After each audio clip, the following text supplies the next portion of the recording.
nag-disappear doon sa exchange. And then of course, syempre, so pag nawala na siya dito, two things that will come into your mind na na-withdraw na siya. So to really verify and check, pumasok ako dito sa withdrawal icon, and then yun na nga, I check dito sa upper right, and ito na, naka-paid na siya.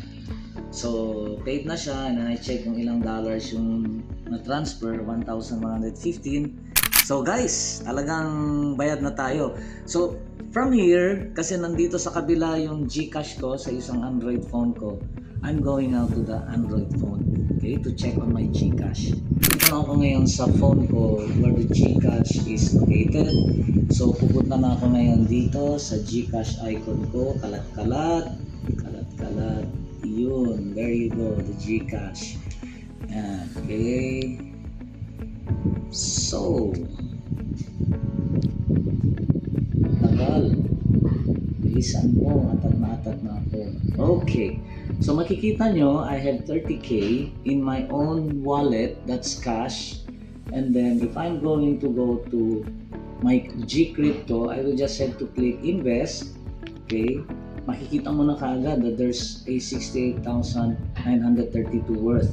But, lahat ng transactions to really take you and walk you through what transpired today.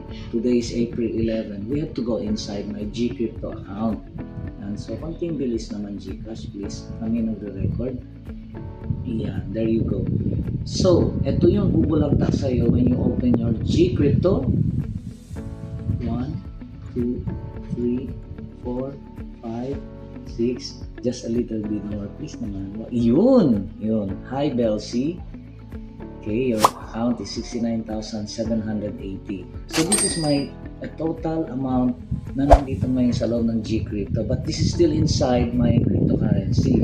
So what I'm going to do is I'll click see all, and then pupunta ako dito sa account ko ng USDT Tron. Okay, for those who are using GCash, they can actually easily relate to me. For those who are not, okay, ito na yung nangyari ngayon. There you go, guys. Okay, click ko to. Makikita mo ngayon I had a total of 1,163.0703 USDT Tron. Okay, to look at the transactions na nangyari, makikita natin dito, ito, receive.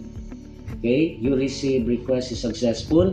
That's 1,115.9632. April 11, and exactly pala 3:21 PM pumasok na siya sa GCash. Okay, so yung nakita ko that was 3:27.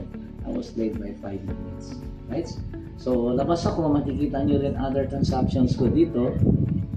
Last April 5, that was when I transferred and binded my new wallet from Coins to GCash. Yan. So all other transactions nandito siya, but legit, guys, napaka-legit po.